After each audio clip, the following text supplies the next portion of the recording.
How do you get on Facebook? Was there any like scam on Facebook to get? Well, people are stupid. Like when you got a dealer, like sometimes they lose their phone and they're sending you messages on Facebook and they're, you know, I got that fire, hit me up, you know, giving you numbers. I've talked to a bunch of people from our group in particular that actually do smoke weed. And I was honest with them and they were like, oh, I smoke weed too. I'm not going to say who they are. But I realized that weed's not that big of a deal. But I don't advocate for people to do it. Like, I understand what my condition is. I got sentenced to 4 years in jail when I was indicted on the felonies back in like last September when I came down to the beach. I came home and there was like 4 cops sitting at my house.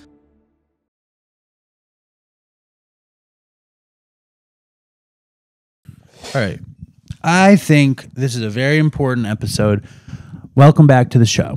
Thank you. Thank you. Thank you. I'm happy to do this. There's a high tide rising. And Lenny did the show twice. First time we did the show, Lenny talked a bunch about his history with fentanyl and coke and crack and gambling and addiction and recovery. But he left a few things out. Yes. Then he came back and he talked about this impending case and more about fentanyl and crack and addiction, gambling, recovery. And now we have horrible news, but also kind of a light at the end of the tunnel. So, Len, why don't you tell Dopey Nation what the fuck is going on? Yeah, so when I came on to the show, I had a pending court case, which was kind of like invisible because when I was a strung-out crackhead, dopehead, basically, you know, I sign a deal and I don't go to jail, you know, and I was desperate. I had no intention of getting clean, or honestly, I just couldn't get clean. And that was like the big secret in my life for a while. Do I know that I'm not the only one that's done it, you know? Here, let me, please. Oh, yeah, tell the news, and then I want to circle back to the thing you had to sign. Okay, the thing that so basically I got sentenced to 4 years in jail when I was indicted on the felonies back in like last September when I came down to the beach, went to a meeting, and basically I came home and there was like 4 cops sitting at my house waiting to come and get me. And my mom answered the door, you know, and I got arrested that day and taken in. I ended up getting ROR'd. But this is... Which is released on your own recognizance. Yes, released on my own recognizances, and then which started this court case. But this has really been going on for like 5 years because the other situation was just kind of prolonged.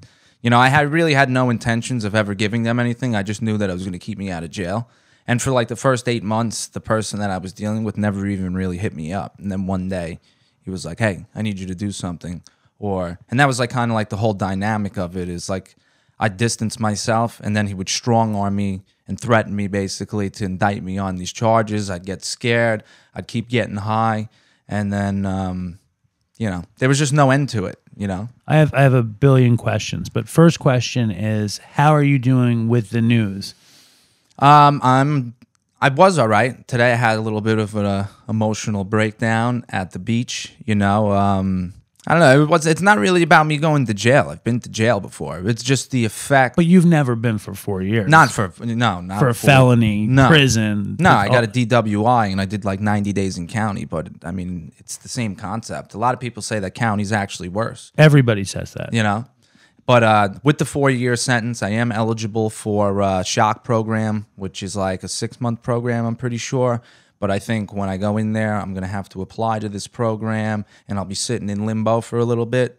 So I don't really know what's going on with that. So with the 4-year sentence, I did a little bit of math on it, even at 66%, 2/3 of your sentence. And that's like the most likely outcome? That's if nothing, like I'm not a dick in there, and basically, you know, I keep my nose clean, keep my head down. 2 years and 7 months is like the number on 4. You know, which is still like, it's not 10 years, it's not 30 years, but it's not a week. You know what I mean? At one point, I was looking at, I had an A felony. You had 9. You were looking at 9, right? It's like, I think it was 3 to 7. But at one point, they were throwing numbers around like 10, and I was like shitting my pants. You know. So, do you feel any kind of relief because like also Lenny's going to come to DopeyCon. He's Yes. going to serve coffee. Coffee. And then the next week, 5 days after October 10th, you're scheduled to go in. away. Yeah. So what do you do? Where do you go when you have to go? I'm in Riverhead Court, you know, state charges. Basically what happened is that I got set up. I was in the midst of my addiction. I sold to an undercover cop. Started off as a gram, and then basically I don't know if it was entrapment really, but they kind of just pushed it along to 2 ounces because I was just in such bad shape. You know, I was charging this guy a lot of money for coke that I was picking up for a cheap price, and I was getting high. I didn't fucking really catch on to it, and I messed up. You know. So I want to hear that story again, though. So they catch you with a gram. Remind me of that story. So the original part of the story is I was at this bar called Flanagan's one day, and what town is that? It's in Ronkonkoma, and my buddy's there who sold coke, and I bought a bag off him. I went into the bathroom, basically did like the whole thing in the bathroom.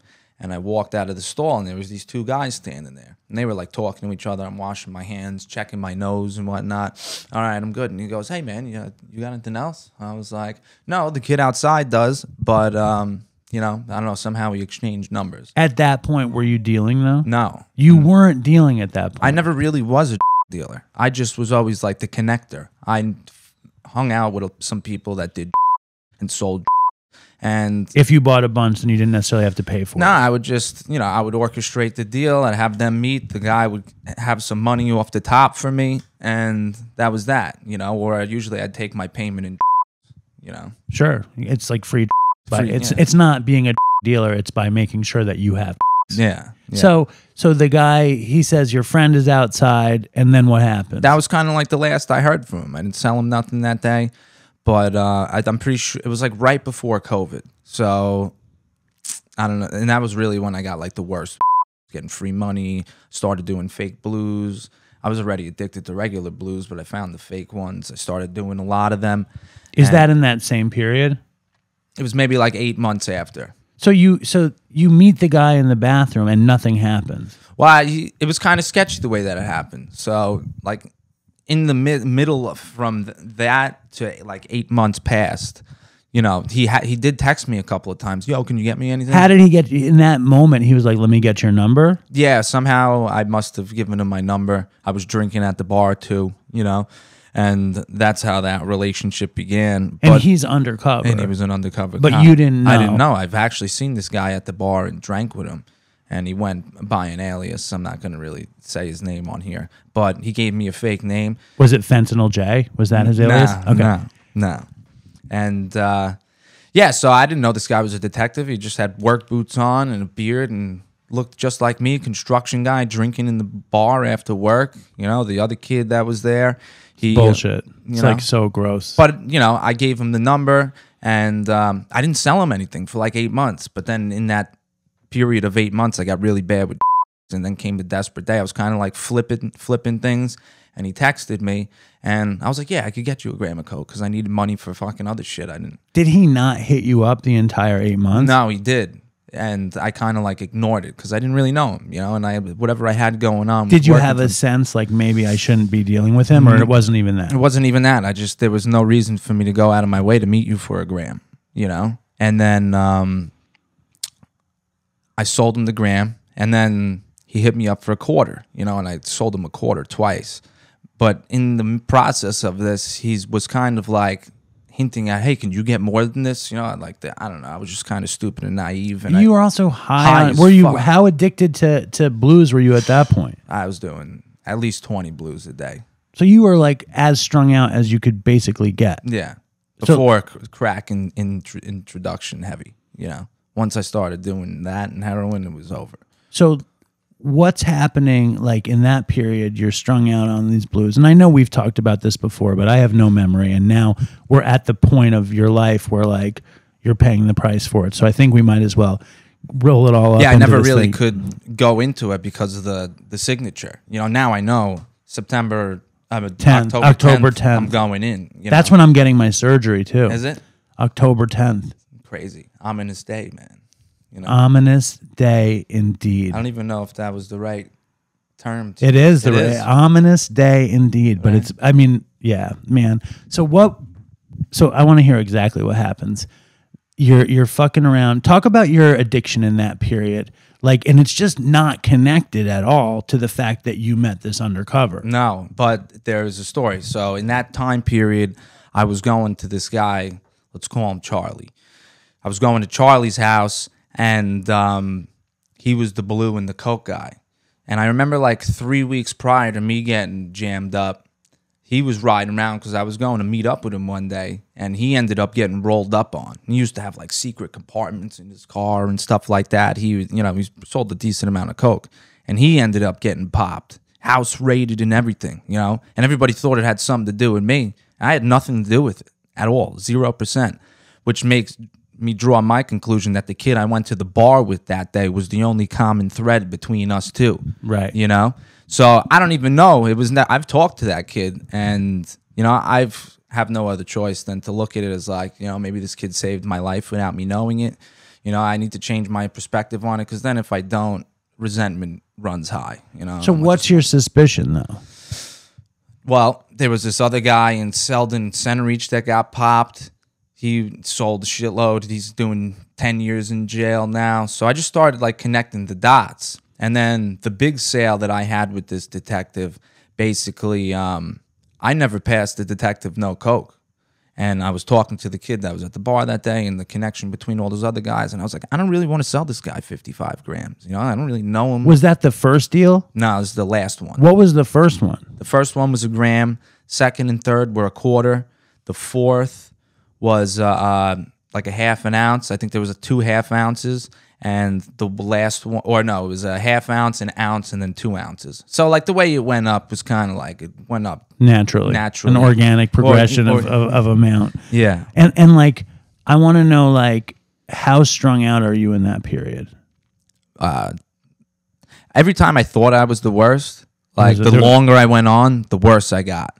So like, considering where I was at, when I walked onto the beach, like this was 4 years before that, so I'm gonna say I wasn't really. You were 4 years better than that. Yeah, I was 4 years better than that. And you were new to it. Mm-hmm. And so what was the tactic that the undercover would use when dealing with you? There really was. It was just his alias, and I was more money hungry, because I knew that after I met this guy and made money, I was gonna have and like I'll worry. There was really no worry that potentially a detective could be on my ass. What did he seem like? Just a regular guy. Honestly, a guy that would probably be at the meeting with you. How old was he? 35 to like 40. So like at the time, like a good 14 years older than you. And you were like, fuck it. You were from here and you knew people, and you just figured he was one of these guys. Mm-hmm. And but the big one, I remember talking to the kid, and I'm like, listen, man, I don't really want to sell it. And he was trying to convince me so hard. The kid was trying to convince me so hard to sell it to this guy. And then basically we came to the conclusion that if I don't do it, somebody else is, And I was like, yeah, you're right, But when you say I don't want to sell it to him, I just had a bad feeling at that point that something was fishy. I always get these intuitive thoughts, and I don't listen to it my whole life. Like I've felt something was wrong, and I never listened to it. And it was always right. That first gut feeling, like, but in those beginning 5 sales, I didn't feel none of that, because we were pretty cool. Like, and also I think that like selling somebody a gram or 2 grams, the consequences aren't that. Even if you have a flash of something, it's like, what's going to happen? I didn't even know that the consequence would be that bad, because 2 ounces of blow to me was something that I could do, and like I could do that in a couple of hours, if I'm with the right people, But I didn't know that anything over an ounce of coke is all an A felony. It doesn't matter if you're selling kilos. I think there's a different level of A that you could get, but either way, it's an A felony. Do you was the kid giving you up, or did that it's never been really confirmed. It's just the conclusion that I drawn, given the circumstances of what happened to Tommy, what happened to this one or that one, and then what happened to me on that last one was that he got me the coke. He passed it to him. I was sitting in the back seat. I just orchestrated the deal, and I ended up getting a felony charge, which actually ended up getting dropped. I don't know why it got dropped. I didn't ask any questions, but that one came off my record. And the reason I got 18 felonies is because I got 6 charges, but when you get charged with selling some, you get intent to sell. There's multiple felonies. You know, you get possession, so it's like a triple whammy. Distribution, intent to distribute, whatever. Yeah. So when do they arrest you? Right afterwards? No. So they must have been watching me for a year. You know, I don't really know how long it was, because one day I was going to meet that kid Tommy, and basically I'm like, I want a coffee. I go into 7-Eleven, park my girlfriend's Nissan Maxima on the side, go in, I get a coffee, I come out, take a sip of it, and I get swarmed by 20 cops, and rip me out of the car. They ripping the dashboard out and everything, checking the car, and then they took me in. I was actually, my parents didn't know or anybody knew where I was for like 12 hours. I remember that. Yeah. You had nothing in the car, though. Nothing in the car, no. I was going to get it, needles, no pipes, no nothing. Nothing. That's interesting. At that time, I wasn't into the crack and the heroin yet. That came because I was so emotionally, spiritually, and physically drained by the situation with the cop. So when they take you in, is that when they're like, you need to sign this thing and you can work with us? No. So I sat there for like 11 and a half hours. And then finally, I don't know, I just decided to ask them. I was like, am I fucking under arrest? Like, what's going on here? And then they came with the sheet basically saying that we got you on 6 felonies, you know? And I was, at this point, I'm withdrawing in the room. I just want to get out of there. And I was like, listen, am I under arrest? They said no. They said, you better get a lawyer. And then like a week later, I went back there and I signed the deal. And what does the deal say? Basically that I'm going to work with the cops to take down people to stay out of jail. And like, how difficult was that signature to do? Like making that decision, was it difficult? I honestly, I signed it without even thinking about what I was doing, you know, because like a year, maybe like 6 months into sobriety, they started breaking my balls, and I realized that I was fucking people, you know. Let's not even get there then, because I want to hear about like you sign this thing, and then they're like, okay, you're free to go, and then how soon does your addiction get turned up? I mean, the second I left there and I got home, like I got high instantly. But it was always kind of turned up. I don't know. I just kept going in and out of these. You know, I was like calling you're a rat, you know, and this is what I'm thinking in my head, you know. And I've heard from people in the program, he's like, you know, I did that too, you know. You're not the only one that's done that, you know. But I'm sure there's people listening. And if anyone is listening in the Dopey Nation who did that, please write in an email or a voicemail to dopeypodcast@gmail.com. Now, you were just saying, though, the crack and the heroin really got turned up when you were feeling like as spiritually and emotionally depleted as ever. Like, what did it take to get there? Oh, just a long line of things. I started doing a tremendous amount of fentanyl, and I was dealing with this kid. And I spoke about him. He died, this kid, Danny.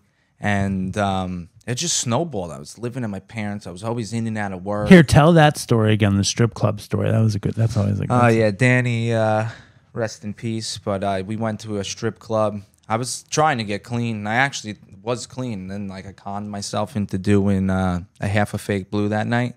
But you know, he rented a car for like $1,500. He took me out to the strip club, bought us strippers as well, you know, and had shitloads of cash on him. But you know, I was really bad with these. Once I start, I really can't stop, you know, especially with opiates. Like there's no amount of opiate that I could do that could satisfy the way I actually want to feel, you know. So until you're out. Yeah. And when you're out, like when you're, but like for me, like when I would do opiates, if I was nodding, like I'm fine. You know what I mean? Because like that's like I don't need to get past there because I'm there. But you that's don't get where I always want to be. But you don't get to stay there. No, you know? Not long either. Especially when you start building a huge tolerance, man. Do you think like I want to hear the rest of that story? But do you think like your ramping up your use was connected to this ratting, connected to this thing in the back of your head, this fucking consequence that you knew was happening? 100%, which in turn, I think truly, like I've shared at the beach that like I wanted to die, or it's not that I wanted to die, but I wanted to know how to stop it. And I couldn't, I just could not, which would always in turn take me to like the only thing that I know that would make this stop is for me to OD and die or go to jail or really die. That's where I was at. Can you follow, where were we at in the story then? My dog was so rude and interrupted the whole thing. Come on, Winnie. Yeah, we were at the way that it made me feel. Okay. And like I said before, it was just really, I didn't know a way out. I always felt like somebody was like squeezing my head against the floor, bro. And just constantly being squeezed at every given moment. And then I'd run away from my house to my grandma's. I was getting stupidly high at my grandma's house. The squeeze was from the charge or from the addiction or from both? The detectives, but they really didn't like hit me up that much. It was just when they really needed something, like. What would you give them? What did they need? Like, what was the worst thing you think you gave him? I gave him like a few random crack dealers that eventually like would never come, or just had their random numbers sitting in my phone that I haven't dealt with in a while. And that was really it. Like, I never really gave them anything of significance. All my friends thought I was going to rat them out. Everybody stopped messing with me. So that's like, I ended up isolating very by myself. I was very, very by myself. And there was only like 2 people that hung out with me that knew of the situation, because I don't know. I ended up starting to tell people because it was just eating me alive, Who was the first person you told? My boy Will. What did he say? He just couldn't believe it, And then it was like a big going joke. They called me a Fed and stuff like that, and like really started, jabbing at me. But I know of a few people that I know that have done it, But nobody will come out and say it, because I know that to get this stuff off my conscience, I need to talk about it, Because I don't know. I felt like shit about it for a while, but now I know that like, that's my old life.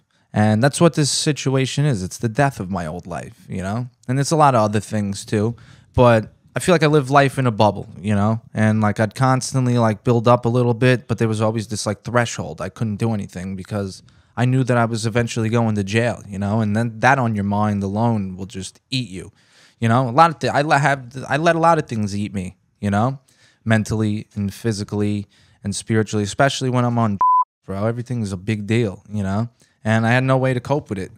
And it's amazing that I didn't die, to be honest with you. When does crack really rear its head in the story? Because I know that crack became crazy obsession for you. Yeah, it was a crazy obsession. It didn't start off at that. So the guy that I used to get the pills, I think I called him Charlie.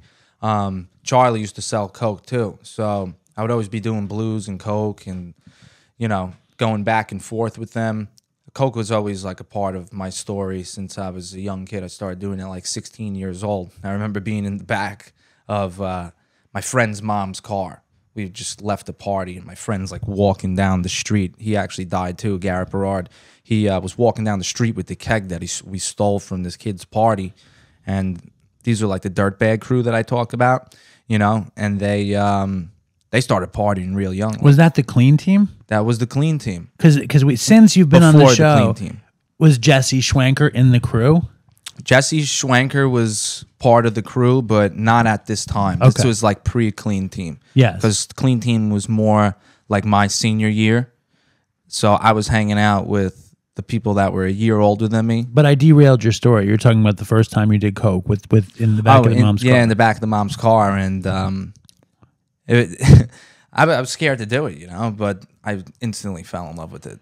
And when did the crack become this thing? Because at this point now, when you're at meetings, you share about being this crackhead, and crack was this thing, and it was this obsession. And when did it become that way? So I think I've shared previously on the podcast that when I was younger, I tried it. My friend's parents had like a mobile ultrasound company, and like we would dibble and dabble with it. I don't remember any of this. What's a mobile ultrasound company? It's like, you know, like when a woman gets the baby. Yes, yes. But it's more for like the heart, abdominal regions, and there was a different types of tests, and they were multimillionaires and stuff like that. But the dad was a terrible crackhead, and my friend Mike, he ended up dying as well. A lot of death around, you know, so it's amazing that I even sit here. But we ended up one day with me, Richie, and Will were working at the office, and my friend Richie goes, hypothetically, if I could get crack, would you try it? Me and Will are like, yeah, I guess, you know. Because you guys were crazy takers. Yeah. It's like, was he like joking? Was there any way you wouldn't have tried it? Was there ever anyone put in front of you and you were like, I'm not doing that? Well, for a while, blues were, and then I tried it. And then, so that was like always the story. But then for this particular time, you know, I already started dibbling and dabbling with, you know, I was already pretty much far along than the average person that just starts drinking. And, you know, like I started getting high real young. And I think the first time I smoked crack was like 17 or 18 years old. You know, and after that situation, we were on the basement steps of my house. We all take a hit each. We're throwing up like profusely, and we're like, we're never doing this again. And by like next Friday, we already had ourselves another like 300 piece. You know, it's crazy, crazy. But the crack ended up getting bad this time is because I was doing coke while I was doing blues at Charlie's house, and I don't know. I ended up not talking to that kid Mike because I ended up finding out through my own investigation what potentially may have happened. And what did you find out? Well, that he was potentially the guy that this all stems from, the detective situation. So I was kind of like estranged from him, you know? I just didn't How did you find that out? Was he the guy outside of the bathroom? He was the guy that was selling the coke that day that I bought the bag off of. Right. And then when the cop says to you, do you have any? And you say, no, but this guy does. Was that Mike? That was Mike. Okay. Yeah. So I ended up running into him, and I don't know. I originally met up with him with the anticipation that I was going to give him up to them because I was like, got me fucked, you know? And I don't know. It took a turn because he was selling crack and dope, and I was desperate at that time. So you were going to give him up, and instead you wound up just buying crack off of him. Yeah. But you could have given him up also, though. I could have. So why do you think you didn't? Because you wanted that source. Who else was I going to get crack and heroin from that was so readily available? You know. And yes. I don't know. I justified it. And he never heard that you were snitching at that point. No. But a lot of people that he was associating with have disappeared and went off to jail already. You know, so I had the intentions of fucking giving him up, and my addiction was so bad that basically I ended up fucking hanging out with this kid for like 3, 4, 5 months straight, just smoking crack and doing heroin every day. But at the same time, I'm robbing him and stealing his shit. One day we were staying at this house around the block from my house, and he fell asleep after gambling at the casino all night. He comes back to the house. He hasn't slept in like 5 days. He falls asleep in the truck. Right, and I look in the window because I went over there early in the morning. I must have went back to my house, came over there early in the morning. He's passed out, and I look on the middle thing, and there's a fucking crack rock the size of a golf ball. But he's in the guy that house it is, Mike's truck. So I walk in the house. I'm like, hey, Mike, you got glass insurance by any chance? And he goes, yeah, why? I was like, well, Mike fell asleep outside in your truck, and there's a golf ball sitting on the middle console. So we go outside, you know, we look. This guy takes the nearest rock, smashes the own window of his truck, and Mike stayed asleep the whole time. He like went, you know, and like he was out. He was out. He must have haven't slept in like 4 or 5 days. What are we calling the guy whose truck it was? His name was Mike too. Okay, so this Mike, is he thinking if he smashes the window to get the golf ball of crack, wouldn't Mike in the truck wake up? We thought that, but we were like, you know, if he does, That's where you get the glass cutter. no, Yeah. no, we were like, if he does wake up, we'll just say, bro, we thought you were dying. We wanted to save you. We wanted to save you. Now let's smoke this crack together because we were so nice. Can I get a hit of that? Yeah, exactly. Yeah. Exactly. That's how sick I was, you know? So you smash the window, take the golf ball, and you take the bag of blues. No. That was a different story. That's a different story. What story was that? That was the kid with the strip club. You never finished that one. So that kid. This happens to you all the time. It does. Well, I always hung out with the dealers, bro, because I always needed. I get cool with them, and then I would do some shady shit, and they'd be like, "Fuck you, Lenny." But did Mike ever find out it was you? Well, Mike's in Florida somewhere, living the good life. I don't know what he's doing or where he's going. I've spoke to him since then. It turns out I never ended up giving him up, and he ended up going to Florida, and I think he's clean now. I've talked to him since, and I didn't say fuck you or anything. Did you ever tell him the story? I didn't, because I don't know if it's 100% true, but I've drawn my own conclusions, and sometimes you don't need to say anything to know. Because look at what I've done too, you know? It's like, he's never going to tell me, but he might have done it to you. He might have done it to me. Right. But, you know, at the end of the day, we're both clean, and it is what it is, you know? It's that... I don't know. I never thought I'd be clean, bro. And here I am. So talk about that period before the beach. Like talk about like that period between where you're kind of doing what deals are you doing for the cops? Well, I always would change my phone, or at least break them, or lose them, or sell them. No reason. I would just lose them, and you know they had a hard time getting in touch with me. You know, which was a reason why they originally brought up the indicted charges anyway, because they lost my number like 3 phones ago, and I said, fuck it, I ain't hitting them up no more. And I'm sure you were just hoping that would be the end of it. That would just go away, and it didn't, of course. And they tried. We always want it to just go away. Yeah, yeah. Well, even now, I've thought about like running to Mexico or running away, and like I'm so close to the finish line for it to just be gone, you know, and all I got to do is, I mean, they said 4 years, but will I get 4 years? No, I got to go to the program. I'll be in Riverhead for like 2 months. And, you know, so a year at best, you know, and then 2 years of parole. So. Well, parole will be very easy, I think. If you do what you're doing, it'll be easy. Now, talk about the period up till like when you get sober. Like, how bad does it get? What's that about? And like, and you showed up at Corey Beach totally strung out. Totally strung out. I was 115 pounds. Yeah, totally strung out. Skinny, sunken in, pale gray face, like cheekbones sticking out. So talk about like, because I'm really interested about your bottom, and like, what do you have to do with the cops in your deepest bottom? Like when you're super strung out, kind of before you got to the beach, like what is that experience like? You're living at your parents'. Well, at that time I was living with my parents, but before that, when with the kid with I stole the blues or whatever, he took me to the strip club. I was living at my grandma's house, and she's still alive. She's still alive. How was that?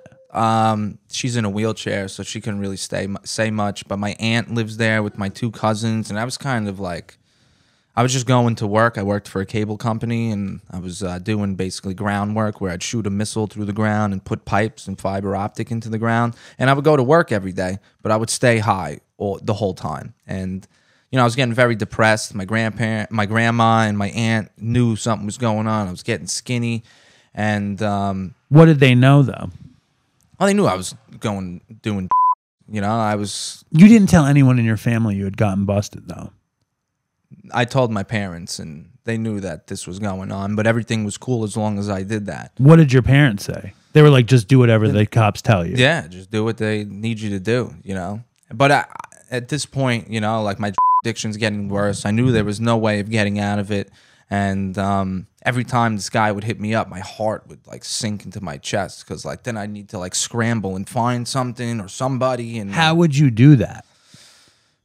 Just through Facebook, people that I know, you know, or knew or grabbed from, you know, you just extreme measures, you know. How do you get on Facebook? Is it ever people you don't know? Like I know on Craigslist in the old days, people would be like diesel and it would be for dope or whatever. Like, was there any like scam on Facebook to get? Well, people are stupid. Like when you got a dealer, like sometimes they lose their phone and they're sending you messages on Facebook and they're, you know, I got that fire, hit me up, you know, giving you numbers. Like I said, I never like ratted out any of my friends. That's the God's honest truth. It was always like some random crack dealer or somebody that I was like, oh man, you know, I party too. Let me get your number. And like I bought off him one time. And I was like, fuck this dude. Who cares? Yeah. And that was how you avoided going in for a long time. 4 years. Just you'd get little pieces, pieces, hoping that eventually one day that I would give them the big one. And there was really nobody big at that time because Mike got them all, you know. And I wasn't willing to give up any of my friends who like I call my brothers, you know. No, but people didn't believe that. They just didn't even, you know. What is that? What do you mean? No, they just like kind of like exiled me. You know, Lenny's working with the cops. So when they found out, were they not talking to you? Well, the only way anybody would have found out was if you told a bunch of them, though, didn't you? I told Will, which he's got a big mouth. I love Will to death. He's still one of my good friends, but he's got a big fucking mouth, and he'll deny it, but I know he did. And it's all right, you know. It is what it is.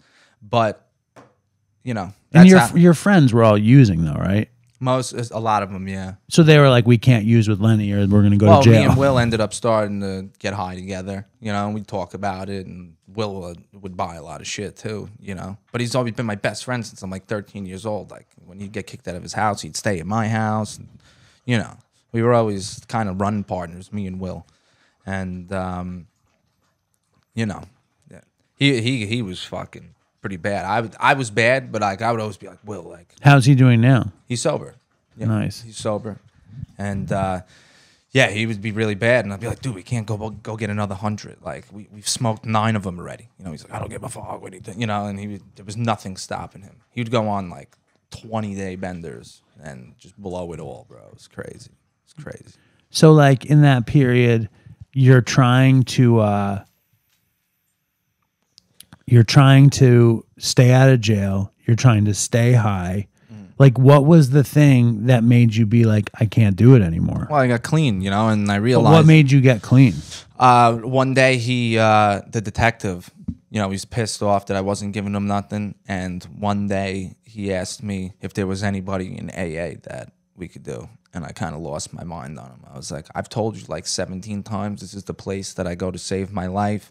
And I'm not willing to screw somebody else. No, but before that, what made you go to AA in the first place? Oh, the spiritual experience I had. I was. Oh yeah, yeah. I was smoking crack in my room. I don't know. I would, even when I would like Will would pick me up, we'd go get shit. I'd get my shit and I'd go right back to my room. I was too paranoid. I thought the cops were fucking coming. There was people following us always. I thought Donnie was gonna be fucking sitting over there on the fucking corner waiting for me. You know, like it was crazy. Donnie the detective. Donnie the DT. Fucking guy. But you know, so I'm in my room. I'm smoking mad crack, a lot of crack, and I don't know. I used to get so paranoid. I thought my dad would plant cameras in the hi-hats, and I'd be peeking out the window and stuff. And there was a Bible on my nightstand, you know, and like I would just hide it. I'd put it back in the thing, and it would always, I don't know if my dad was coming into my room and taking it out and putting it out there, but I don't know. One day I was just like, I can't do this anymore. It was like March 21st. I was on a bad run. That was my daughter's birthday. I'm at Chuck E. Cheese. I'm getting high all day. So like middle of the day of me smoking crack all night into the 22nd, finally, I'm like, I can't do this anymore. And before that, my friend Jordan ODs at my house. You know, so... He died? No, I Narcaned him. Cops came, Narcaned him. He's still alive. He has a beautiful baby. He's doing good. But he overdosed at my house twice. And I didn't even want to give him anything. He was like, come on, bro, I want to party, blah, blah, blah. And I was like, no. And sure enough, I'm like finally giving to it. I give him a half a blue one time, ODs. And then the last time I was doing heroin, I gave him like one little hit because I didn't shoot it. I would smoke it. And he fell out. And it was crazy. His eyes were like turning red and his face was yellow. He's choking on his own puke and stuff. But that had happened previously. So I don't know. I hit my knees and I say a prayer to God. I was like, God, I can't do this anymore. Please kill me or send me to jail. I don't know what else to do. And 3 hours later, maybe it was a little less than that, a detective calls my phone telling me to come turn myself in, and they need to ask me some questions about the overdose that happened at your house. And I was taken back because like not even 2 hours before that I said this prayer, and boom, and like now here. Now it looks like you have to go to jail. Now it looks like I got to go to jail, you know. But then this other situation. So what happened then? And I called my lawyer. I'm like, I just got this crazy phone call, and I'm withdrawing. I'm trying to stop. You know, I'm texting the crack and the dope dealer, come, don't come, come, don't come. He's getting pissed at me, you know, and basically, yeah, that's always the saddest time is when you're begging a dealer to come and then you beg them not to come. Yeah. I was in mental warfare, you know. So I called my lawyer, and I was like, I don't know. They told me to like turn myself into the 4th precinct. I don't know what this is about. Like, here's the number. You call them. And I gave him the number, and he said, "Same lawyer you deal with now." With same lawyer I deal with now, and basically he called them, and he's like, "I don't know what this is. It seems like it's a prank phone call. If they call you again, call me back." And I never heard anything back. So you think it was a prank phone call? I think it was a prank phone call. Or was it God? But it was like the thing that made me finally see the two roads, that either I'm gonna get sober or I'm gonna die. And I asked for help. God gave it to me. You know, through this weird little way. I was so broken. It wasn't the way that I wanted it, but it happened. What was your habit like then? I get high all day long. I was buying like a 300 of crack and a 300 of dope, and I'd need more by like the next day. Did you go away? No rehab. No rehab. So how did you kick it? Oh, you got on Suboxone. Yes, I was on Suboxone for a while, but I couldn't take it because the fentanyl. The fentanyl, and it throws you into precipitated withdrawal. So I've done that before, where I've taken a Suboxone with fentanyl still in my system, and dude, I'm like dying. It's worse. I almost. When did that happen? So many different times. Really? I would wait 3 days too, and it still wasn't fully out, and then I'd be like, "Fuck!" The only way to get through it is you got to break through the sub. You got to get high, you know, or you troop it out, but. I don't know. I never had the willpower to troop it out because I needed an easy fix. I hated feeling like How much does it take to break the sub? There isn't like a set amount, but you could always do it. You know that. Well, what Suboxone does is it fills your opioid receptors. So the idea is you do so much opiates that it knocks the sub off the receptor. And I don't know if that's how it actually happens. That's what you imagine. That's how I imagine it. Yeah. But I don't know. My experience, that's how it's worked for me. All right, so you're super strung out. You have this spiritual experience, and you go to the beach kicking. Yeah, it was like day 3, 4, or 5. You know, I think it was actually the day 2 or 3, and I don't know. That day, the obsession was lifted, bro, because like I knew that all I had to do was go there, and I kept going. How did you find out about it? Leanne went there. Your sister, my sister, and I've went there years previous. Like shout out to Leanne, by the way. Shout out Lee Bird. She's going to be at DopeyCon as well. Yeah, she's at DopeyCon. We got our coffee, So Brewed. Don't be so rude. Just drink your coffee. We are here to support Dopey. I didn't even realize that So Brewed is kind of like sober. Yeah. I didn't get that connection. Yeah. Is that a thing? No, I just realized that now too. Oh, really? Yeah. Anyway, so how do you fucking get off of 300 and 300 with nothing? God and AA, bro. Like, I don't know, when I had that spiritual experience, all my other times in AA, I never had that, or even any sort of connection to God. And basically, I was reading like the first couple pages of the Bible over and over again to kill time. I was utilizing the Serenity Prayer. It sounds so corny, but that's really what I did. I sometimes would just fill my head with only the Serenity Prayer. It doesn't sound corny if you've had to do it. You know what I mean? It's like it's what everybody has to do. When I have a couple questions to circle back on before we get back to here, which is like, when your daughter was born, how old were you? 23. It was 2018. And how did you deal with that?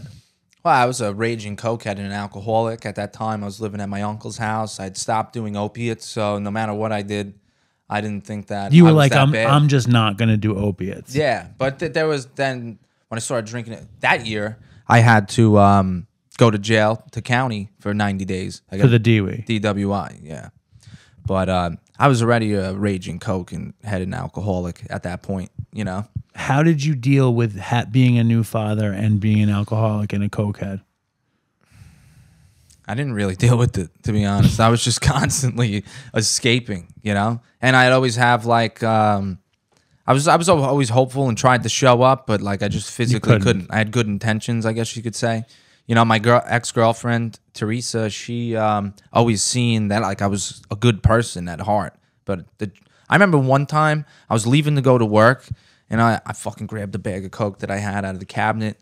I'm sitting there, and I get into I say bye to everybody. I go into the car. Now I'm like, I'm gonna chop out a line before I go to work. I fucking yank, I do the rail, and I like for some reason look up and look to the left, and there's Teresa and my daughter just Standing staring outside out the the car? window, Right. staring out the window, looking at me, and I was like, oh my God. My daughter just saw that. She was very young at the time, didn't know what I was doing, but the both of them, I was like, fuck, because I was lying the whole time. Teresa knew though. Teresa knew. Well, she watched the whole thing. And she, dude, when I would get high, like she knew what I was on based on the face I would make. Like when I don't know, for some reason when I'd smoke crack, I'd always be like all like serious. When I was on dope, my eyes would turn like yellow and pinned and like I was, Right. pew, pew, pew, pew. And she would know right away. Instantly. And did she do with you No, ever? never. Now, it's like now obviously your daughter is 6, right? She's 6, gonna be 7. I told her about the situation at hand. I probably should have worded it in a better way for a 7-year-old to understand. But we always used to play like cops and robbers. So you explained it that way. I explained it to her, and that she knows that there was a time that she wasn't really talking to me or seeing me, and now it's the total opposite. All I do is hang out with my kid after the conversation that we had when you told me to double down on that relationship, and honestly, I didn't even try. It just kind of happened, Well, it's something that will never stop Yeah. earning. It'll always pay you back that investment. I mean, if you want to look at it that way. But you were pretty fucked up for most of her life, and then you got out of it. And how much did it change your relationship with her when you started getting sober? Oh, where's my phone? Earlier today, I texted Teresa. I was like, "Oh, how's Lolly doing?" And Lolly is Lenny's daughter. Yes, if you Lolly is. couldn't figure it out. Yeah, I was telling her I was having a hard day, and she told me that I heard her singing a song to herself the other day. "You're still my hero. I love you, and I don't want you to go." And she's always thinking about you.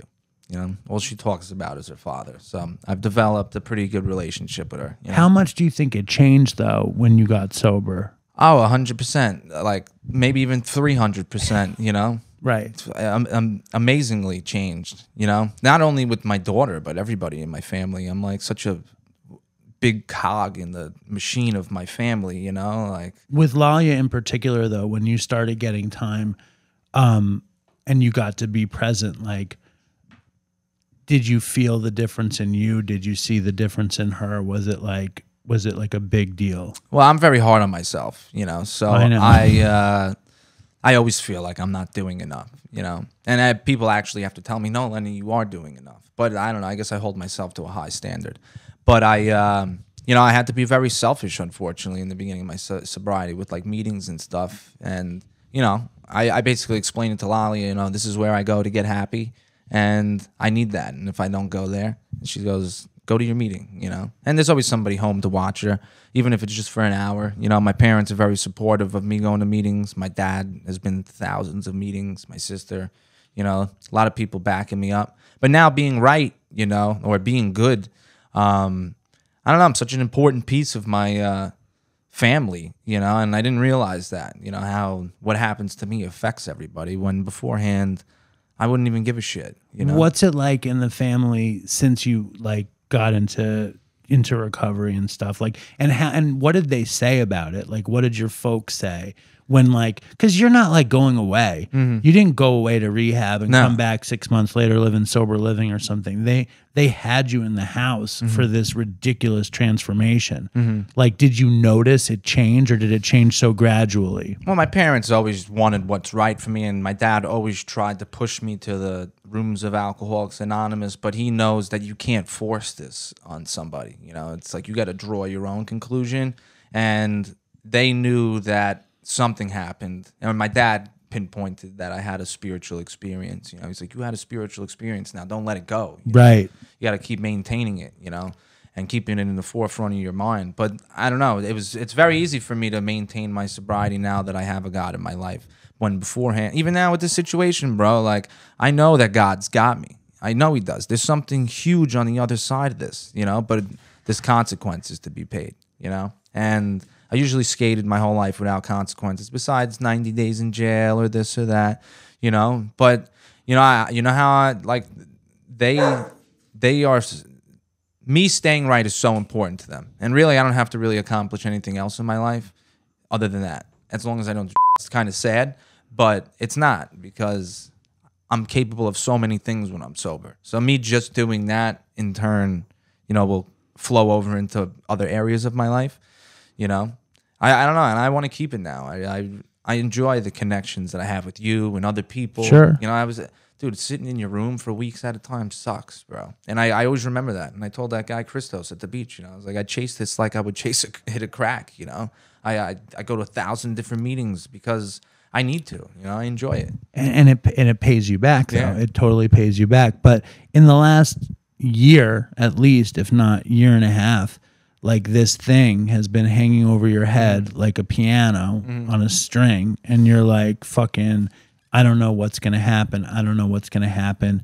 Over the summer, there was a minute where we were like, Lenny's going to jail. no, but there was a minute you were like, I'm not going to jail. Yeah. Like, I mean, like, there was a minute where they were like, they dropped the felonies. It doesn't look like I have to do time. Didn't that happen? It did. But I misconstrued it based off of, I guess, what I wanted to hear. Apparently, it meant something different.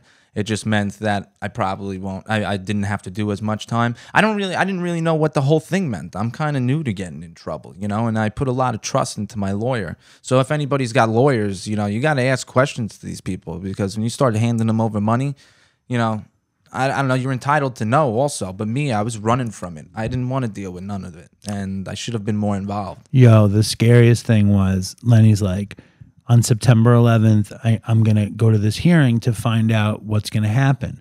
And then day of September 10th or something, Lenny texts me with a text from his lawyer that the lawyer texts him, are you ready to go in? Yeah. Lenny texts to jail? Yeah. Question mark. Yeah. Right. And he's like, yeah. He's like, where do you think you're going to go? And you're like, I thought it was a hearing. And then you got it moved.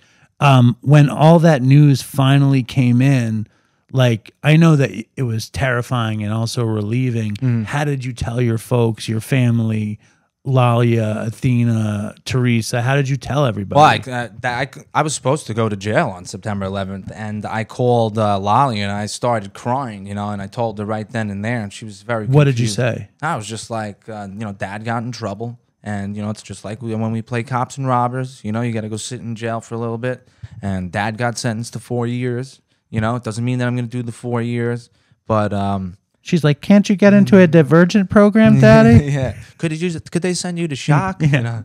No, but she was all right when I told her, and then when I hung up the phone with her, Teresa said that she was crying hysterically and cried herself to sleep, and then, you know, she texted me like this, that she's singing songs, so it definitely affects her negatively. What did your folks say? Well, my dad's a realist, you know, so, and kind of I am too. And a lot of people in AA are kind of like, you know, you got to be hopeful. Don't speak it into existence. But like 25% of me always truly believed that I was going to jail. You knew you were going to go. Yeah. I was always sure about it. Like, I just didn't think that I was getting out of an A felony and all these other felonies without doing any time, you know, even if it was 90 days or whatever, 8 months, a year, I don't know. And that's kind of like what I was always scared of, you know.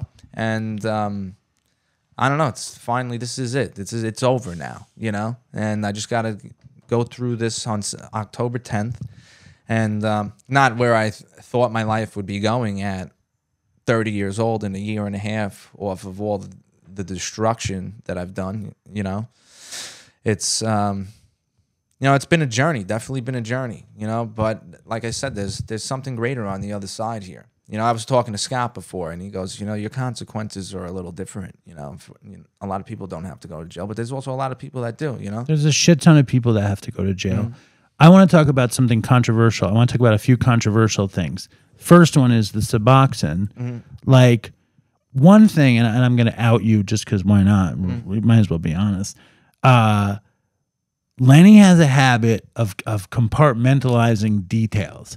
And like, you don't want to talk about Suboxone for the most part, so you don't. You know what I mean? But then you do, and you're like, this is what it is. And once you say it, it's like, big deal. You know what I mean? So I think it's a good habit to get into, to just fucking let it rip, and then you can look at it a little bit better. Yeah. Yes. So when did you get back into the Suboxone? So my girlfriend's on Suboxone, and I don't know, I was off it in the beginning. Then I met her, and she had a script around all the time, and I was off. You know, I didn't really need it, but I also. How much time had you gotten off of fentanyl and heroin when you started taking the subs again? Well, I met Athena in I think like April, so maybe like May. I was dibbling and dabbling with them, but I wasn't taking them all the time. And then, but how much time were you like without opiates? Maybe like 40 days. Right. So you still had fucking cravings and shit. So I was emotionally displaced. I was snapping, and I justified to myself that like I don't want to go down the rabbit hole of getting high.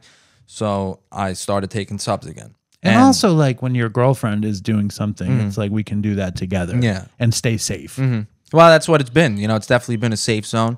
But when I met her, she was she was definitely abusing the subs. Now she's on 0.2, she has 2 milligram strips, and we take a fourth of it. You know, so I'm only on 0.05, and I got to go to jail, so I'll be off completely, you know. I mean, it definitely sucks to have something, but you know, I know if I would have went to the doctor, they would have had me jacked up on 16. So I kind of took it into my own hands, and you know, and that if I got nobody ever tested me at court, but when they did the pre-sentence investigation, I was honest, you know, and I told them exactly what would be in my system, and what was in your system? PCP, fucking Dilaudid, DMT, what was GHB? No, GHB. It was weed and Suboxone. Do you ever do GHB? No. Never. That's the one thing I've never done. PCP? PCP I've done. When? I was like maybe 19 years old at this hotel party, and I'm like, oh, I'm going to go outside and smoke a cigarette. And I go out there, and these 2 prostitutes are smoking a blunt. And I'm like, hey, could I hit your blunt? And I take a hit of it. They give it to me. I take a hit of it. I'm like, this isn't weed. What is this? They're like, oh, it's angel dust. And the normal guy would give it back. And I was like, I already took it this far, you know? So I smoked the whole thing with them.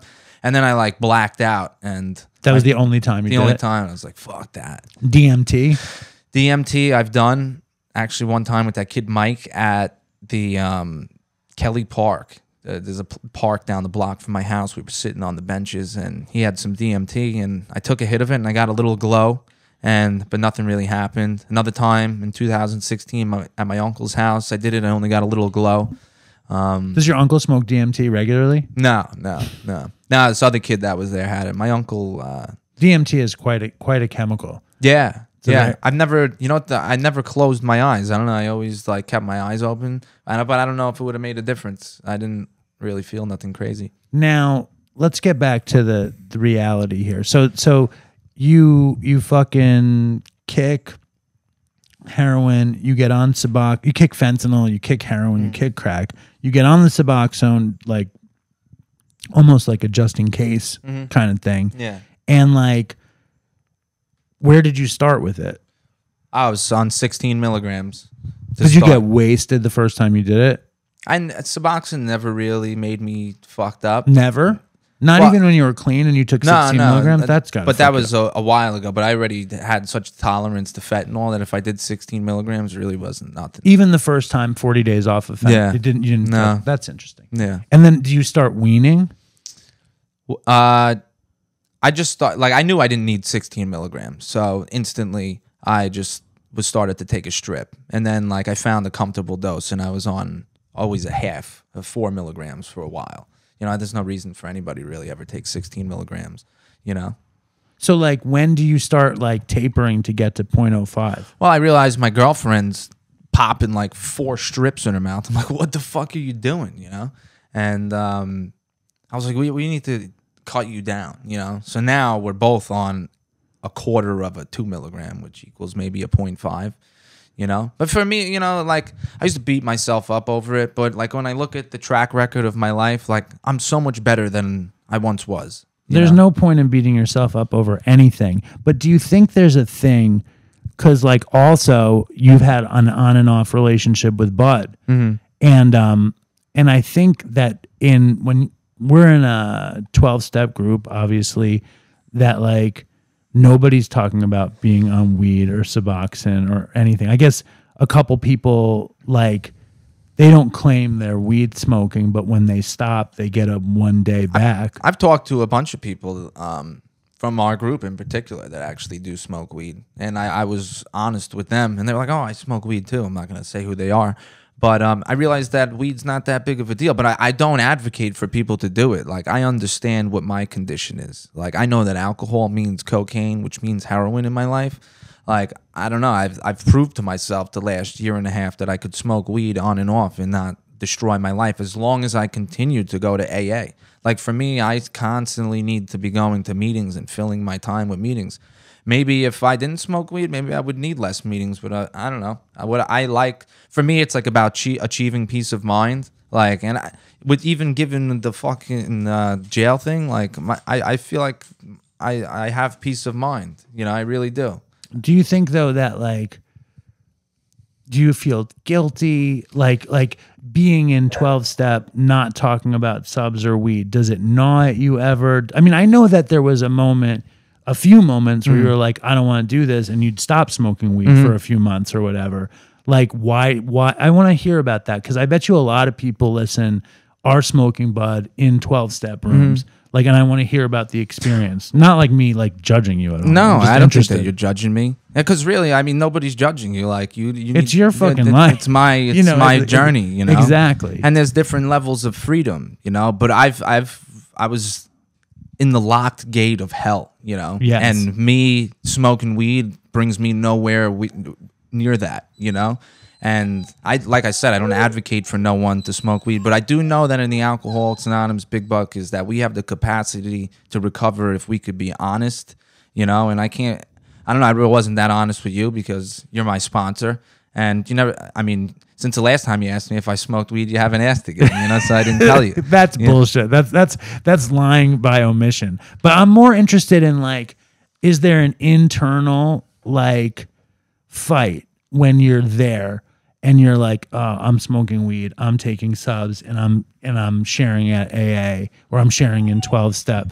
Like, do you have an internal battle? Like, I'm not really being like, is it a thing? It used to be a thing. It really, yeah, it used to be a thing, especially with, you know, the first guy I was doing work with, because you know he was very hard. You know, you need to do it this way. But I realized that AA is not about that. You know, it's not. That's what the meeting we had today really was about. It was, nobody talked about it, but that's really what it was about, that there are suggestions and there are nobody rules. Governs us, you know? Exactly. I think it's important, like, there's no cookie cutter for this thing. And like, I think that the end of because it's not the end of your story, it's the end of the jail saga, and the fact that it's finally coming to a head, there's got to be a lot of relief. Oh, a lot, so much relief. And then there's also a relief to get off this 0.5 of subs. You know, I know that I'm going to go to jail. I'm worried about you fucking kicking subs in jail, personally. I'm not. Because even like... You're not going to be trading like macaroni and cheese for subs or something? I need it. No macaroni. Do you get or ramen? They don't get macaroni and cheese. I really don't even it's more of like a mental thing, you know. Like, I'm just so accustomed to taking it, and I never really even tried to get off the half because I'm happy where I'm at, you know. But I know it's not a long lasting solution. Like, I can't do, like, eventually you got to get off the shit. Otherwise, the government or whatever, the medical association, is just my dealer. You don't think, right? So that's why you wouldn't go to like the doctor in prison and say, I'm withdrawing. I don't think there's anything that they could do. There's nothing they would do. There's no methadone program in prison. Or there probably is. There probably is, you know. But I know that that's part of what I got to do to get off of everything, you know. And it's not even like I'm getting high off the subs, because it's creating, like, I'm able to still create a life and flourish and do all these things that are positive. You know, there's a lot of positivity flowing through my life right now. But I also put the footsteps in to make it a point to go to meetings in my life, which helps tremendously for me, regardless of whether I take a half of fucking Suboxone or not. Like, I enjoy the people that I'm around.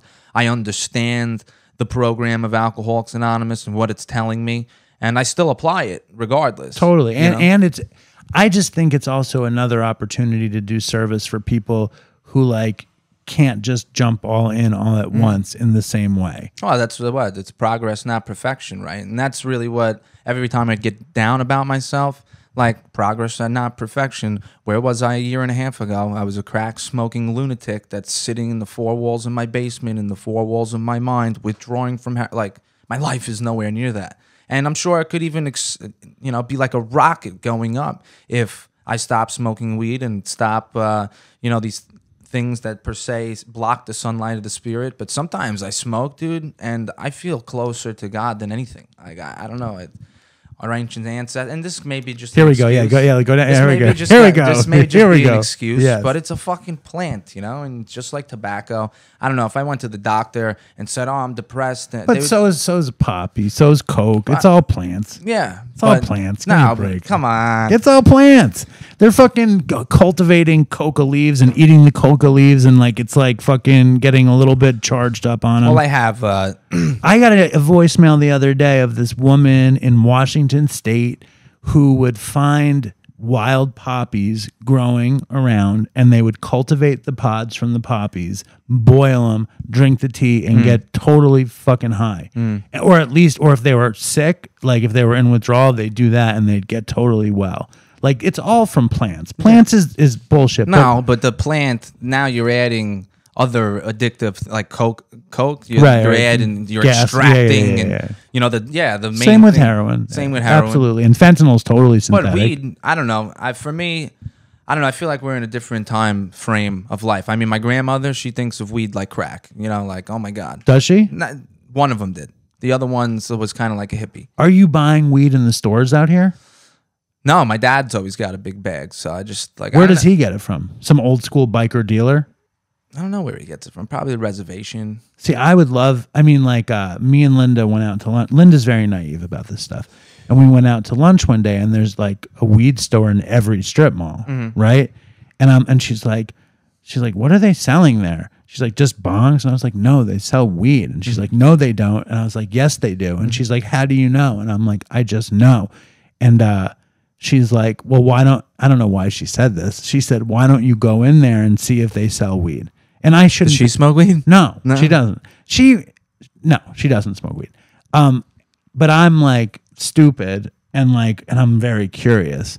So I go in one and I'm like, I feel like a narc. I feel like a fed. I feel like everything. I feel like a person about to relapse.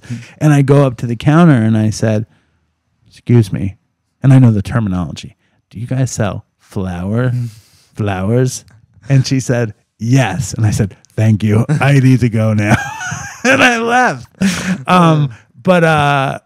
So you haven't, if you're smoking pot, why don't you go to the store and buy the Jack Herrera, buy the White Widow time. But I'm not going to tell you where. I don't need to know where, but what are you getting? What strains? Let me live vicariously for you. Well, they have menus and stuff. So what's the good stuff?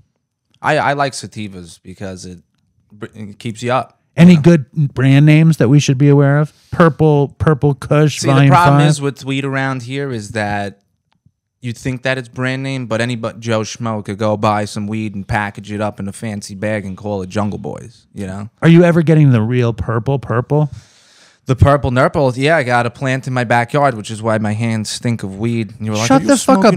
You're cultivating the purple in your backyard? Yeah. And going to Alcoholics Anonymous? You're going to burn in hell. Why? Why do you think that? I'm just kidding. I don't really think I think that. I've been saved. I think I love you and I want great things for you. Anything else about just this last fucking 12-day stretch? What are you going to do? You have 12 days, right? Is it 12 days? 14? I think we came up with 14. 14 days. I mean, that's a very finite number. It is. So what are you thinking about? What do you do in the last 14 days before you go away for maybe up to 4 years, but probably much less? Well, this morning, I was at the beach. I got a little emotional. I was thinking. Why don't you tell that story? It was very emotional. Yeah, it was. It started this morning when I dropped my girl off at work. I don't know. I just picked the sticker up and you know, I actually was insulted by the sticker that she gave me because it looks nothing like me. So the sticker Lalia made, your daughter made the sticker of you? Well, no, it was like a superhero. I don't know what this thing's. I think it's from some sort of movie. And she goes, "Here, Dad, here's a sticker. It reminds me of you." And then, why did it offend you though? What did the guy look like? it looks nothing like What me. did it look It's like? got like a brown blowout. You're like, I'm more handsome than this. And he's like all like puffed out, and I'm like, I don't look like that, you know. But then she, you know, had a sticker of this other little superhero that was standing next to the guy that she gave me and said, "Hey, Dad, look, it's me and you," you know. And I just kept hearing her voice saying, "Hey, Dad, it's me and you," you know. And then I was thinking about jail. You know, I don't know. Through this process of coming to AA, I've shed a lot of darkness out of my soul, you know. And I don't know, I have a heart again, you know. And like I care how I affect my child, you know. And I didn't realize, I always used to say that, which is the stupidest thought any parent could ever have, is that my kid is better off without me. And I used to get that thought a lot when I was doing heroin and getting high and going through madness. Like, and it was almost like a fuel for my addiction, which wasn't even a real thought. Well, that's like the idea of the disease doing push-ups in the parking lot. It's like the disease wanting us to be our worst. I'm not a fan of like the disease has thoughts. It's more like we get so bad that we can't imagine anything good can come from us. And like, yeah, it's such a change. And you, I mean, my suggestion is when you're in there, you write her like every day. You know, well, I've been trying to write her a music, and this is another weird thing. I wrote a song that, well, I'm working on it, but some of the lyrics is when I'm looking at the stars, just know that I'm looking back. And that guy George that was building the deck for, he goes, "I just want to tell you something that you know, you're not the only one that gets emotional with your kids. When my kid was getting deployed, I wrote him a note saying that you know, when I'm looking at the moon, just know, or when you're looking at the moon, just know that I'm looking back." And I was like, that's crazy, because I just literally wrote these lyrics in a song. So like in that moment again, I connected the God piece, you know, is that we're all connected. He's trying to tell me that he's got me. Garrett came up to me and was like, you know, God's got you, bro, you know. And I got to remember that this is all part of his doing, you know, like, and there's got to be something better on the other side. Because I wholeheartedly give my life to God. It's so hard to do sometimes, but it's worth it. Definitely worth it. And but the perspective change too that you need, you know, is to try to find the good in all the bad too. You know, the yin and the yang, man. It's hard. It really is hard. But you know, this is what we do here in the 12th step, right? Practice. I didn't ever realize that word. Practice is an amazing word. Practice these principles in all of our affairs. You know, that's another thing about the steps. It doesn't tell me to not smoke weed. It tells me to find God, and I got that. You know, I had the spiritual experience. Well, when I came into AA, I was and I still am very, very, very invested in reggae music. And when I wanted to get sober in the first place, I would always like kind of be like, well, maybe I could be like Rasta, and then I'd have to smoke weed to get Do you ever to have my dreads? No, No? to get to my higher power. You know what I'm saying? Like I'd have to smoke weed, and I just loved weed so much, and I loved that concept of like when Rastas smoke weed, it was like meditation to be closer to God. I just, you know, like, and I think when I smoked weed, that was a piece of it too. It just, for me, it didn't work out that way, and I wound up just doing everything I was told. But I'm very interested in the final 14 days of Free Lenny. What's on the agenda? Well, you went to Atlantic City last week. I did go to Atlantic City. I lost my shirt, and on so gambling for me is just like, yeah. Show your tattoos to the thing. it's the ring my girlfriend got me.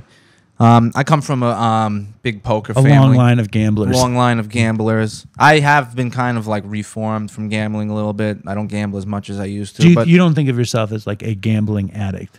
I have my moments. Yes. Yeah, I have my moments because I gamble like a crackhead, bro. Like I start off, and it messes with my spiritual condition. It does. It makes me start feeling like, you're such a loser. How could you lose every time? And I need to win.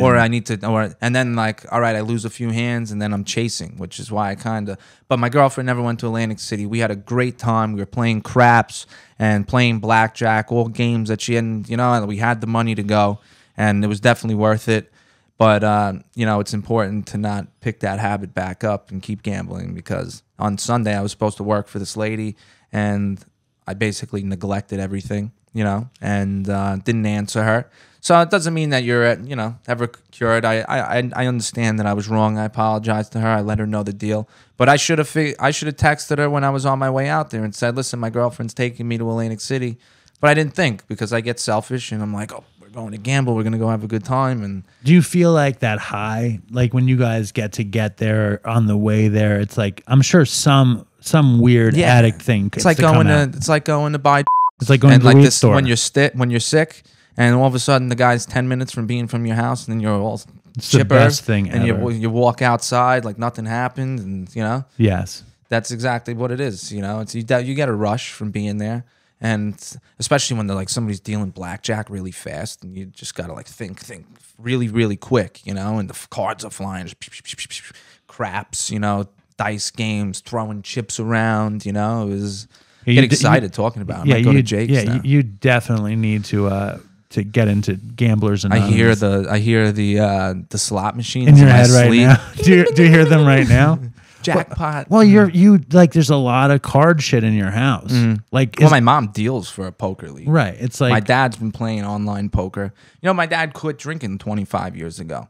So he actually, he's won a few times pretty big, but every gambler's stories, he lost by a nose, or I broke even, and that's everybody's thing. But really, like, I went into this Atlantic City trip with the idea that I was gonna just play with my girlfriend, and whatever we lose isn't a big deal. And we did just that. We lost like $1,500 between the two of us, but I had fun. It was a good little vacation. We never went away together. And we made a good memory, Well, it's good that you had a good time. And like, what is the game plan for going to prison? Like, is anybody telling you what to do? Like, have you reached out to anybody who has some experience, like being in prison or being sober in prison? Like, what are you supposed to do? No, I really haven't thought about it, because the more I think about it, the more I make myself sick. You get scared. And I think it's like a healthy fear. It's not really about the fear of going to jail. It's just I'm very codependent on my family, which is and it's always been that way. There was always somebody to take care of me. But I love my family, and like in my eyes, like my family unit is one. Like, we're stuck together. I don't know why kids go off and get married and move to other states. Like, I think it's important to have the family dynamic together. Not saying that I'm going to live in my parents' house forever, but right now, I don't know. It's working out. Everybody's happy. I'm going to, I don't know. I don't know what the next 14 days looks like. I keep trying to think about it. I definitely want to give my daughter like the best time. We're going apple picking this weekend. Just spend as much wholesome time with her, Definitely. She deserves it. And you deserve it too. Mm-hmm. And then what about a game plan? You're getting emotional now. I can see it in your face. I don't blame you. What can we do? Like, I want to help you if possible to like prepare you. Like, what can you do to get prepared? I know it's scary to imagine it, but I think having a game plan is probably a good idea. Well, this last year and a half has been a game plan. Has been a game plan, I think, definitely. I've learned some pretty life-changing principles. How do you stay out of like the bullshit in there? Well, like the coffee thing. My addict thinking is like, how the fuck am I going to smuggle this coffee into jail? Coffee is gold in jail. But that's the type of thing that'll make me do whatever. 2 years and 7 months or 4 years straight. Don't bring coffee. Don't bring anything. No, Seriously. I don't want to. Look at me. I do, but I don't. Don't bring anything that you're not supposed to bring. No weed. It's like a little fucking thing that keeps the door open, and then if anything goes wrong, you fucking pay the price. Close that door and just move on with my life, which is all I ever really wanted anyway, And it just felt like it was never ending. But now here is the end, the end of this chapter, the end of my old life, the beginning of a new one. And I don't know, I feel good about it, but then there's these emotional pits that I go into. Today was one of those days, but now doing this and going to the meeting and talking to my dad and my uncle at the house was important, because I can't hold these things in, The only way people like me and you get better is if we talk about things. I think so. There's a guy who's in prison in Oklahoma who's a big dopey person, and he writes sometimes to us, and it's very hard to use the there's a thing to write to prisoners online. Really? So we need to get yours. Yes. And Doug, Heart Attack Doug, said he was like, you know what, David? He goes, me and you should drive up to visit Lenny when he gets settled. And I was like, totally. And he's like, Lenny would really like that. I love you guys, man. Doug always pulling me aside, tells me that I'm awesome. You know, he builds me up. That's a beautiful thing about Doug, is that all the newcomers, he always builds them up and tells us, you know, that you guys got so many talents that you don't even know about as long as you continue to come here. Yeah, all he does is he brings me down. He just fat shamed me. He's like, it's like, get on your bike and ride 47 miles. I seen him on Patty Holbrook Road one day, and I honked at him. He was like, "Oh, you were the lunatic that tried to kill me." You know? Well, me and Doug are going to visit. We need every piece of information for how to stay in touch. We'll pass it on to Dopey Nation because you're a beloved figure in our community. Thank you. I love Dopey too. You know, I actually, on the way home from Atlantic City, I put some podcasts on. I was intrigued. I enjoyed it. You liked it? Yeah, I did enjoy it. That's good. So you got a good show here, a good community, and I respect it a lot. You know, definitely have something that I'm trying to create, where I have a good footprint to follow. You know, within building a community or something like this. My dad likes the podcast and stuff like that, so definitely got a lot of insight for me. Well, I could do whatever I can do to help. You know, I'm down to do. What was I going to say though? Lenny's going to be at DopeyCon, which is but DopeyCon is going to happen the day after this episode drops. So I doubt that many of the people there are going to have heard it. Some will though. It's all right. And Lenny comes to Dopey Zoom sometimes on Wednesday. I pop in. I always forget. My phone's actually off right now because I'm resentful towards my Yeah, that's phone very company. stupid. I know. Just pay it today. Yeah. I'm telling you, because like, why not exist for the last 2 weeks? Well, that's my lifeline. Yeah. And, you know, it's like really my brain's way of sabotaging myself. Like, what is it? Is it like, because Lenny's phone, like Lenny owes the phone company. He's like, fuck it, I'm going in 2 weeks. Why would I pay for a month? And I'm like, so you could talk to people for the last 2 weeks. Yeah. But what are you thinking? Like, fuck it, I'm going away anyway. I have to get used to not hearing from people. Is that what it is? I guess subliminally, kind of, you know, or it's just me isolating and putting myself in harm's way because I feel emotionally displaced or something like that. But I always end up giving in. I've done this a few times. Are you going to do it? Yeah. When? I owe my $132. Just do it right now. You know? Just do it right You now. leave here and go there. Will you do it? I keep telling myself, oh, well, and then I drive back to my house. I do other things. It's I because kind of like it, to be honest. You know, my phone rings off the hook, and I like it because people hit me up and talk recovery with me and this and that. But right now, it's like a lot for me, you know, because there's too much emotion. Yeah. So you're not sure what you're going to do with the phone? Yeah, I'm really not sure. I'm going to have to because my daughter keeps calling me. Thankfully, like, she's at school until 3 o'clock. So usually when I get home, the first thing I do is I call her. But she wants to hang out today. Today I got to go to Center Reach tonight. Go to the other group that I go to, Open Door. It's good group. Nice. 7 o'clock. You ever been over there? No, I don't go anywhere. I just go here. Dopey Zoom and the Beach Bums. And I used to try to go in Manhattan, but that's less and less. I need to get someplace else. I need to go someplace else. Johnny Mac always talks about the meetings in the city. Oh yeah? Yeah. He loves it out there. He's from out there. I love that guy. Johnny Mac is a character. He's awesome. I really think that a Johnny Mac clothing brand could be very successful. Yeah. I really talked to us about the Beach Bums clothing I brand. think that could be very successful too. Got to market it correctly. Well, it's something to work on while you're inside. A lot to do. That's the thing. You know, a lot of opportunities have been coming my way to use my brain properly. You know, I never used to use my brain properly. But honestly, all this stuff that I've learned in the street or selling and doing these things are all valuable things that the normal guy don't have. You know, you learn how to be your own, or just numbers in general. It's like, I pick it up for this. I need to sell it for this to make. I remember the first time you came on, you guys had a coloring book. Yes. And now you have the coffee company. Yeah. Is there a website? There's a website. What's the website? www.sobrewed.com. How do you spell it? SOBREWD.com. All right. So Brewed. And you know that I love you. I love you very much. And I'm glad that we got to do this. Yeah. And it's like I get freaked out just because like it's you going away, but we're gonna lose you too. So like I get reverse emotional. You know what I mean? Like I'm like, what are you gonna do? What are you gonna do? And then I'm thinking, wait a second, what are we gonna do? And you're gonna be gone, and it's we're gonna miss you. You know what I mean? Nah, and I'm gonna miss you.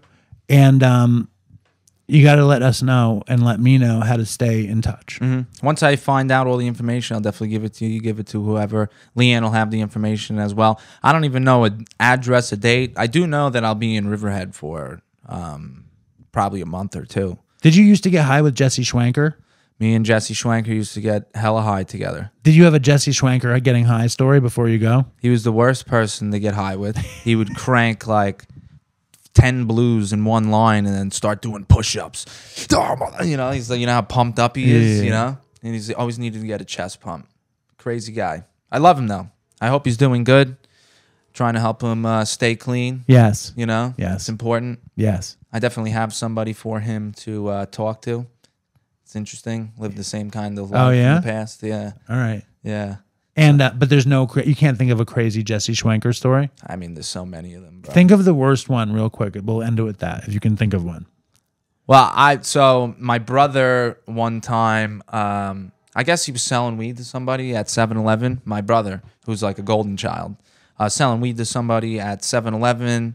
They ended up getting robbed, and my brother, I think, called Jesse, and they all tried to get me involved, but I tried to. I was just like, they'll take care of you. I got something else to do. I didn't go there that day, so they set up this fight at Winona Elementary School, and it's like Centereach versus Sachem because the Centereach kids robbed us, and the Centereach people all got bats and pipes and shit, and they had some sort of weapons or whatever, and Jesse, his dad, who's like 47, getting into fights with 16, 17-year-olds. I think I was a little older at that time because my brother was still in high school, or maybe he was in like 10th grade. I just graduated.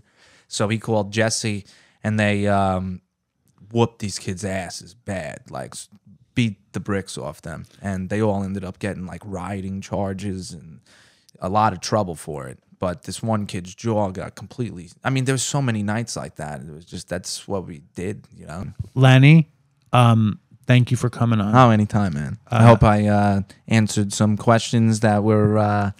tried to get as raw as I could. Do you think that you've left anything on the table? No, I never really spoke about that detective thing. You know, that's really like...